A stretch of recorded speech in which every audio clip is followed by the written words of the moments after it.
নমস্কার বন্ধুরা, কেমন আছো তোমরা সবাই? এই শীতের মরশুমে বিভিন্ন জায়গায় নিশ্চয়ই তোমরা ঘুরতে যাচ্ছ। এইভাবেই আনন্দে কাটাও আর খুব সাবধানে কাটাও। আমি পিয়ালি চলে এসেছি আমার শখের রান্নাঘরে এই শীতের আমেজে তোমাদের জন্য সাজিয়ে নিয়ে বিভিন্ন ধরনের রেসিপি। সেই রকমই এক রেসিপি আজকে আমি তোমাদের জন্য সাজিয়ে নিয়ে এসেছি।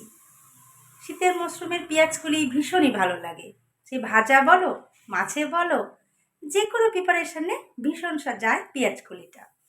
সেই পেঁয়াজকলি দিয়ে আজকে আমি বানাবো আমুদি মাছ। নিশ্চয়ই ব্যানারটা তোমরা আগেই দেখে নিয়েছো, কিন্তু কি করে বানাবো সেটা দেখার জন্য ভিডিওটি প্রথম থেকে শেষ পর্যন্ত দেখার অনুরোধ রইল।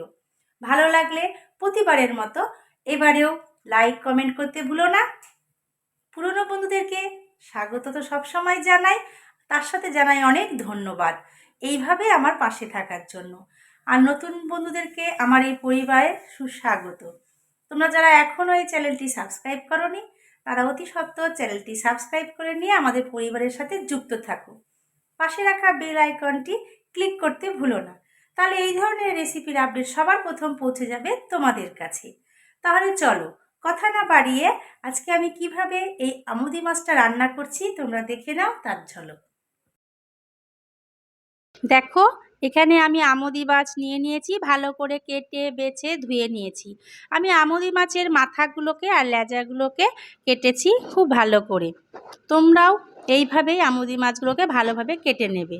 সাইজটা দেখে বুঝতেই পারছো যে আমুদি মাছগুলো কিন্তু খুব একটা ছোট নয়। ভীষণই উপকার এই সামুদ্রিক মাছ খাওয়া। তাহলে চলো এই আমুদি মাছ দিয়ে আজকে আমি কি করে রান্না করছি পেঁয়াজকলি আলু দিয়ে বেগুন দিয়ে তোমরা দেখতে থাকো। নিশ্চয়ই তোমাদের ভালো লাগবে আর তোমরাও অবশ্যই বাড়িতে ট্রাই করবে। একদম ফ্রেশ দেখো মাছগুলো, এত সুন্দর। বাজারে কিন্তু বিভিন্ন ধরনের পাওয়া যায় আমুদি মাছ, অতিরিক্ত লালচে কালার, আবার এই ধরনের ন্যাচারাল কালার, সমস্ত ধরনের মাছ পাওয়া যায়। আমি অন্যদিকে একটা কড়াই বসিয়ে দিয়েছি এবং কড়াইয়ের মধ্যে দিয়ে দিচ্ছি সর্ষের তেল। তেলটা গরম হতে থাকবে, ততক্ষণে আমি মাছগুলোকে নুন আর হলুদ দিয়ে ম্যারিনেট করে নেব। প্রথমে দিয়ে দিচ্ছি লবণ। তোমরা অবশ্যই মাথায় রাখবে যে সামুদ্রিক মাছ কিন্তু লবণাক্ত মাছ, সেই বুঝেই লবণটা দেবে। আমি দিয়ে দিলাম পরে হলুদ। এই লবণ আর হলুদ দিয়ে খুব ভালোভাবে আমি মাছগুলোকে মাখিয়ে নিচ্ছি। বিভিন্নভাবে এই মাছ রান্না করা যায়, আজকে আমি তারই মধ্যে একরকম দেখাচ্ছি তোমাদেরকে। যদি তোমরা এই আমুদি মাছ দিয়ে আরও কোনো রেসিপি দেখতে চাও অবশ্যই আমাকে কমেন্ট করে জানিও। আমি নিয়ে নিয়েছি এখানে লম্বা লম্বা করে কেটে নিয়েছি পেঁয়াজকলি, নিয়েছি বেগুন লম্বা লম্বা করে কেটে, আর নিয়েছি আলু লম্বা লম্বা করে কেটে।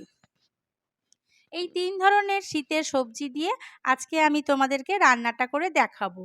আর নিয়েছি এখানে একটা গোটা টমেটোকে কুচি করে, নিয়েছি কিছু কাঁচা লঙ্কাকে চিড়ে, আর নিয়েছি পেঁয়াজ কুচি করে। এখানে 2টো পেঁয়াজ আমি ছোট সাইজের কুচি করে নিয়েছি, আর নিয়েছি কয়েক কোয়া রসুন। এই পেঁয়াজ আর রসুনটাকে আমি বেটে নেব। অন্যদিকে দেখো কড়াইটা বেশ গরম হয়ে গেছে, তাই আমি মাছগুলোকে ছড়িয়ে দিলাম কড়াইয়ের মধ্যে। এবার ভালোভাবে ছড়িয়ে দিচ্ছি যাতে মাছগুলো খুব ভালোভাবে ভাজা হয়ে যায়।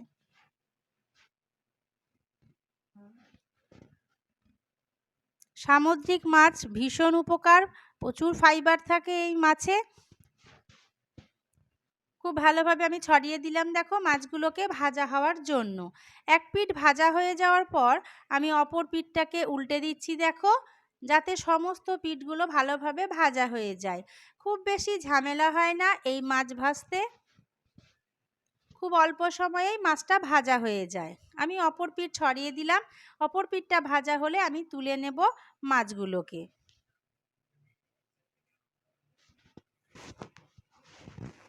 দেখো কি সুন্দরভাবে সমস্ত মাছগুলো ভাজা হয়ে গেছে। এবার আমি মাছগুলোকে একটা পাত্রের মধ্যে তেল থেকে ছেঁকে নিয়ে তুলে নেব এবং পরে আবার যে মাছগুলো আমি রেখে দিয়েছি কাঁচা, সেই মাছগুলোকে ঠিক একইভাবে ভেজে নেব। দেখে বুঝতেই পারছো আমি কিভাবে মাছগুলোকে ভেজে নিয়েছি।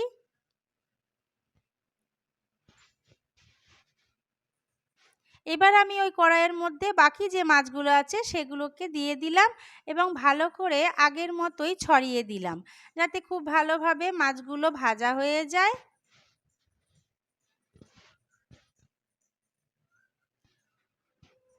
শীতের মরশুমে বিভিন্ন ধরনের সবজি পাওয়া যায়, বিভিন্নভাবে সেই সবজি দিয়ে মাছের ঝোল বা বিভিন্ন রেসিপি করে খাওয়া যায়। তারই মধ্যে আজকে একটা আমি করছি, দেখো, আমোদি মাছ দিয়ে রান্না। পরের মাছগুলো ভেজে তুলে নেওয়ার পর ওই কড়াইয়ের মধ্যেই আবার আমি দিয়ে দিচ্ছি সর্ষের তেল। সর্ষের তেল দেওয়ার পর আমি প্রথমে বেগুনগুলোকে একটু ভেজে নেব, তাই বেগুনগুলোকে আমি কড়াইয়ের মধ্যে দিয়ে দিলাম।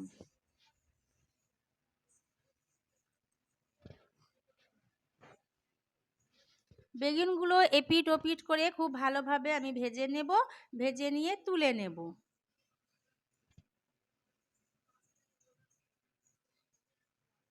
দেখে বুঝতেই পারছো বেগুনগুলো কি সুন্দরভাবে ভেজে নিয়েছি। এবার আমি দিয়ে দিলাম পেঁয়াজ কলিগুলোকে ভাজা হওয়ার জন্য কড়াইয়ের মধ্যে। ভালো করে নেড়ে চেড়ে নেব। ঠিক এই সময়ে গ্যাসের ফ্লেমটাকে একদম লো করে দেব, নইলে পেঁয়াজ কলির কালারটা চেঞ্জ হয়ে যাবে। আর দিয়ে দেব একটা ঢাকা, যাতে ভাপে পেঁয়াজ কলিটা সেদ্ধ হয়ে যায়। খুব সামান্য সময় আমি ঢাকা দিয়ে দিয়েছিলাম। পেঁয়াজ কলিটা কতটা মজে গেছে তোমরা আশা করি দেখে বুঝতেই পারছো, আর খুব সুন্দরভাবে ভাজাও হয়ে গেছে। এবার আমি পেঁয়াজ কলিকে দেখো তুলে নিলাম। কালারটা কত সুন্দর রয়েছে পেঁয়াজ কলির, দেখে বুঝতেই পারছো। তাই রান্নায় এই জিনিসটা কিন্তু অবশ্যই মাথায় রাখতে হবে, যাতে সবজির গুণ থেকে যায় এবং কালারটাও নষ্ট না হয়। এবার ওই তেলের মধ্যে আমি দিয়ে দিলাম কালো জিরে ফোড়ন। একটু নেড়ে চেড়ে নেব কালো জিরেটাকে। এবার আমি এর মধ্যে দিয়ে দেব 2-3টে কাঁচা লঙ্কা, যে চিড়ে রেখেছিলাম সেই চিরা কাঁচা লঙ্কাটা। 1-1.5 সেকেন্ড মতো নেড়ে নিয়েছি, দিয়ে দিলাম কেটে রাখা আলুর টুকরোগুলোকে। এখানে সমস্ত সবজি আমি একই পরিমাপ করে কেটে নিয়েছি, আর একই মাপের আমি কেটেছি। তোমরা তোমাদের মাছের পরিমাণ অনুযায়ী সমস্ত সবজি কেটে নেবে। খুব ভালোভাবে দেখো আলুটা ভাজা হয়ে গেছে আমার। অন্যদিকে আমি যে পেঁয়াজ আর রসুনটা বেটে নেব বলেছিলাম, দেখো সেটা আমি বেটে নিয়েছি। এবার এই পেঁয়াজ আর রসুনটাকে আমি দিয়ে দেব ওই আলুর মধ্যে। বেটে রাখা রসুন আর পেঁয়াজটা দেওয়ার পর আমি 1 থেকে 1.5 মিনিট মতন আলুর সাথে মশলাটাকে কষিয়ে নেব। এভাবে পার্ট বাই পার্ট যদি মশলাগুলো দিয়ে তোমরা করো তাহলে কিন্তু এর স্বাদটা খুব সুন্দর আসবে। তাই আমার দেখানো পদ্ধতিতেই তোমরা কিন্তু রান্নাটা করো। আমি খুব ভালোভাবে দেখো মিশিয়ে নিলাম 1 থেকে 1.5 মিনিট মতন। এবার আমি দিয়ে দিচ্ছি একটা টমেটো, এখানে কুচি করে রেখেছিলাম সেই টমেটো কুচিটা। আর দিয়ে দেব এখানে স্বাদ অনুসারে লবণ, দিয়ে দেব হলুদ গুঁড়ো, সেটাও কিন্তু পরিমাণ মতন। আগেই বলেছি লবণাক্ত মাছ, তাই লবণটা কিন্তু খুব বুঝে শুনে দিতে হবে। দিয়ে দিচ্ছি শুকনো লঙ্কা গুঁড়ো, তোমরা যে যেরকম ঝাল খেতে পছন্দ করো সেই অনুপাতে দেবে।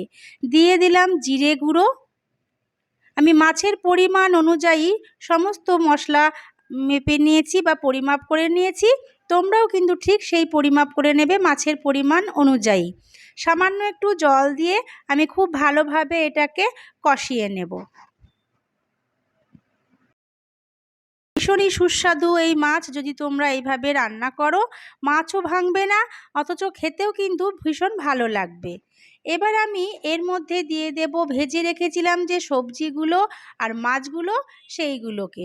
সমস্ত সবজি আর মাছ আমি একসঙ্গে দেওয়ার পর সামান্য পরিমাণে একটু জল দিয়ে দিলাম এবং খুব ভালোভাবে সমস্ত মশলার সাথে আমি মিশিয়ে নিয়ে কষিয়ে নেব আরও 1 থেকে 1.5 মিনিট মতন। খুব সহজেই এই রান্নাটা হয়ে যায় বন্ধুরা, খেতেও কিন্তু ভীষণই ভালো লাগে। তাই বাড়িতে তোমরা অবশ্যই ট্রাই করো। এটার যেমন স্বাদ তেমন কিন্তু গুণে ভরপুর। মাছগুলোকে খুব ভালোভাবে দেখো আমি মিশিয়ে নিয়েছি। এবার আমি যে পাত্রটার মধ্যে সবজি আর মাছ ভেজে রেখেছিলাম তার মধ্যে দিয়ে দিলাম কাশ্মীরি লঙ্কা গুঁড়ো, আর দিয়ে দিচ্ছি এখানে গরম মশলা গুঁড়ো। এবার আমি সামান্য জল দিয়ে ওই লঙ্কা গুঁড়ো আর গরম মশলা গুঁড়োটাকে ভালোভাবে মিশিয়ে নিয়ে আমি এবার মাছের মধ্যে দিয়ে দেব। তাতে কি হবে, একটা গন্ধ আর রং খুব সুন্দর এই মাছে আসবে। খুব ভালোভাবে আমি মিশিয়ে নেব। গুঁড়ো মশলা দেওয়ার পর খুব সাবধানে আমি সমস্ত কিছুর সাথে মিশিয়ে নেব মশলাটাকে। কাশ্মীরি লঙ্কা গুঁড়োটা একদমই অপশনাল, তোমরা দিতে পারো নাও পারো। আমি এখানে একটু রঙের জন্য ব্যবহার করেছি। সমস্ত কিছু মিশিয়ে নিয়ে মাখিয়ে নিয়ে তারপরে দেখো আমি এর মধ্যে সামান্য পরিমাণ জল দিয়ে দিচ্ছি। জলটা ঠিক পরিমাপ করে আমি দিচ্ছি যাতে আলুগুলো সেদ্ধ হয়। যেহেতু আমার বাকি সবজিগুলো হয়ে গেছে সেদ্ধ, আলুটা একটু বাকি আছে আর মাছগুলো একটু নরম হবে যেহেতু ভাজা মাছ করা হয়ে যায়। এবার আমি এর ওপর দিয়ে ছড়িয়ে দেব কুচি করে রেখেছি ধনেপাতা, সেই ধনেপাতা কুচিগুলোকে। কত সুন্দর ঝটপট রেডিমেড রান্নাটা তোমাদেরকে আমি করে দেখালাম। এবার আমি ঢাকা দিয়ে দেব, একটা ঢাকা দিয়ে হাই ফ্লেম করে 2 মিনিট মতন। 2 মিনিট মতন এটাকে আমি হাই ফ্লেমে ফুটিয়ে নেব খুব ভালো করে। 2 মিনিট হয়ে গেছে। এবার আমি ঢাকাটা তুলে তোমাদেরকে দেখাচ্ছি পরিস্থিতিটা কীরকম। দেখে বুঝতেই পারছো কত সুন্দরভাবে সমস্ত সবজি আর মাছ মজে গিয়েছে অনেকটাই। খুব ভালোভাবে দেখো আমি নেড়ে চেড়ে নিয়েছি খুব সাবধানে যাতে মাছ না ভেঙে যায় আর সবজিগুলো খুব ভালোভাবে সেদ্ধ হয়ে যায়। প্রতিটা মাছ কিন্তু এখানে গোটা আছে, তোমরা দেখে বুঝতেই পারছো। আমি একটু দেখে নিচ্ছি আলুটা সেদ্ধ হয়েছে কতটুকু। আলুটা আর একটু সামান্য সেদ্ধ হলে খুব ভালো হবে, যেহেতু নতুন আলু আমরা জানি যে এটা পরে শক্ত হয়ে যায়। তাই আবারও আমি এটাকে ঢাকা দিয়ে দেব 1.5 থেকে 2 মিনিট মতন লো ফ্লেম করে। আমি 1.5 থেকে 2 মিনিট মতন ঢাকা দিয়ে রেখেছিলাম লো ফ্লেমে।